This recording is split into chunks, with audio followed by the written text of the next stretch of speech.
নির্বাচনে তৃণমূল কংগ্রেস বিজেপিকে কিন্তু এগিয়ে গেছে।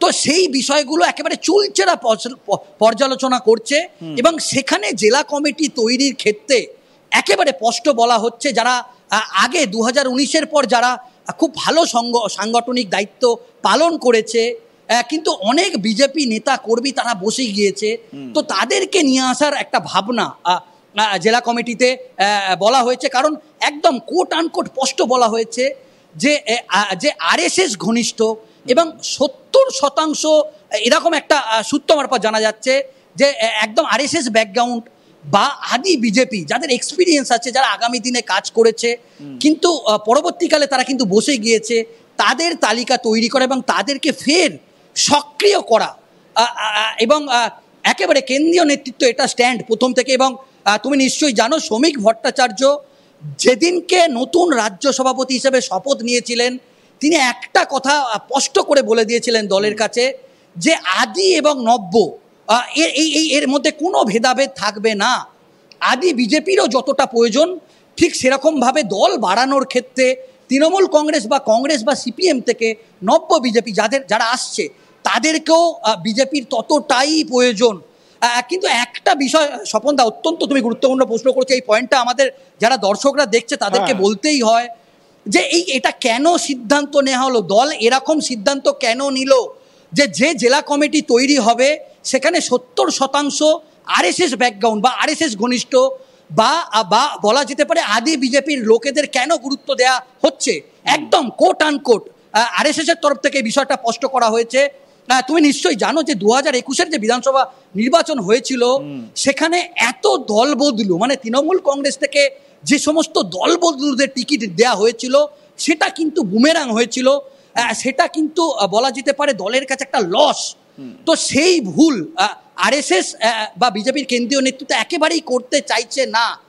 সেজন্যই একদম দলের প্রথম দিন থেকে মানে সংগঠন জেলা কমিটি তৈরি ক্ষেত্রে আরএসএস একেবারে স্পষ্ট করে দিচ্ছে যে যারা আরএসএস-এর ঘরের ছেলে, যারা আদি বিজেপির ঘরের ছেলে, তাদেরকে জেলা কমিটিতে গুরুত্ব দাও।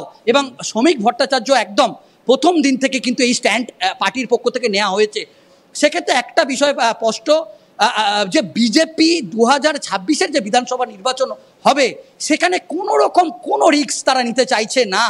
তারা 2021-এর পুনরাবৃত্তি যাতে না হয় সেই বিষয়টা তারা কিন্তু একেবারে স্পষ্ট একদম জেলা কমিটি থেকে এই জায়গা থেকে এখান থেকে একটা আওয়াজ পাওয়া যাচ্ছে। নেতারা তারা যখনই 21-এর বর্ণনা তারা দেন বা বিশ্লেষণ তারা যখনই দেন তারা কিন্তু একটা বিষয় বলেন যে বিজেপি এর আগে 21-এর আগে বিধানসভায় সদস্য সংখ্যা ছিল 3, সেখান থেকে বেড়ে হয়েছে 77, যদিও সেই সংখ্যাটা এখন নেমে হয়তো 65-66-তে এসেছে, সেখান থেকে দল পরিবর্তন করে আবার শাসক দলে ফিরে গিয়েছেন অনেকে, কিন্তু 3 থেকে বেড়ে হয়েছে 77। এই যে বিষয়টা, এই যে আসন সংখ্যা বৃদ্ধি এবং অবশ্যই ভোট পার্সেন্টেজ বৃদ্ধি বিজেপির, এই বিষয়টাকে এই মুহূর্তে বঙ্গ বিজেপির নেতারা বা কেন্দ্রীয় নেতৃত্ব তারা কিভাবে দেখছেন? তারা কি এটাকে অ্যাচিভমেন্ট দেখছেন? তারা কি এটাকে বিজেপির সাংগঠনিক একটা শক্তি বৃদ্ধি হিসেবে দেখছেন, নাকি তারা দেখছেন যে এটা তাদের যা লক্ষ্য ছিল, অমিত শাহ যে লক্ষ্য বলেছিলেন 200-র বেশি হবে বা 200 হয়ে যাবে, সেই লক্ষ্য ফুলফিল হয়নি, সেই কারণে এটা ড্রব্যাক একটা, মানে ফেইলিয়ার একটা, সেই হিসেবে দেখছেন?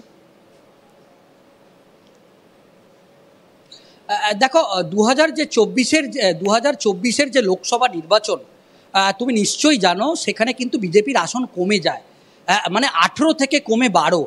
তো এই বিষয়টা কিন্তু বিজেপির কেন্দ্রীয় নেতৃত্ব অত্যন্ত চিন্তিত এবং কেন্দ্রীয় নেতৃত্ব কিন্তু এটা ভালোভাবেই নিয়েছে, এটা বলতেই হয়। সেক্ষেত্রে 2019-এর পর বিজেপি যতটা শীর্ষে উঠেছিল তারপর কিছুটা হলেও বিজেপির যে সাংগঠনিকভাবে বলা যেতে পারে কিছুটা হলেও তারা ব্যাকফুটে গেছে, সেটা বিজেপির কেন্দ্রীয় নেতৃত্ব একেবারে মানে স্পষ্ট করে তারা সেটা স্বীকার করে নিয়েছে যে কিছুটা হলেও তাদের একটা ঘাটতি হয়েছে। তো এই জন্যেই তারা এই মুহূর্তে কোথায় ঘাটতি হয়েছে, কি ঘাটতি হয়েছে সেগুলো তারা চুলচেরা বিশ্লেষণ করতে চাইছে। এবং যদি তুমি বলো যে গ্রাফ যে ভোটের অঙ্ক যদি তুমি বলো, দেখো 40% যে ডেডিকেটেড ভোট সেটা তো কিছুটা হলেও 2% কমেছে লোকসভায়। তো সেই দিকগুলো বিজেপি এই মুহূর্তে চুলচেরা বিশ্লেষণ করছে। ইতিমধ্যেই তোমাকে বলি যে 3টে বিজেপির কেন্দ্রীয় নেতৃত্ব দিল্লি থেকে 3টে সমীক্ষক টিম তাদেরকে কিন্তু ইতিমধ্যেই পাঠিয়েছে এবং ধাপে ধাপে দফায় দফায় এই 3টে টিম কিন্তু সমীক্ষা করছে এবং যে জেলা কমিটির বৈঠক হয়েছে সেখানে দুটো বিষয় বিজেপির কেন্দ্রীয় নেতৃত্ব শ্রমিক ভট্টাচার্যকে বসিয়ে খুব গুরুত্বপূর্ণ দুটো বিষয় বলেছে। এক, এসআইআর নিয়ে জেলার সভাপতিদের একেবারে কড়া নির্দেশ দিয়েছে, আপনারা জেলায় জেলায় পাল্টা ক্যাম্প করুন। এমনকি এটাও বিজেপির কেন্দ্রীয় নেতৃত্ব বলেছে যে মমতা বন্দ্যোপাধ্যায় এই বিষয় নিয়ে আমরা আরো বিস্তারিত আলোচনা করব। তোমার কাছে একটা ছোট্ট প্রশ্ন, যেহেতু আমাদের ভিউয়াররা এই নিয়ে মতামত জানাচ্ছেন, তাদের বক্তব্য রাখছেন, এই বৈঠকে বা এই যে আলোচনা দলের অন্দরে হচ্ছে, দিলীপ ঘোষকে নিয়ে স্পেসিফিক ভাবে কোনো আলোচনা কি হচ্ছে? কারণ অনেক ভিউয়ার্সই আমাদের এই কমেন্টটা করেছেন।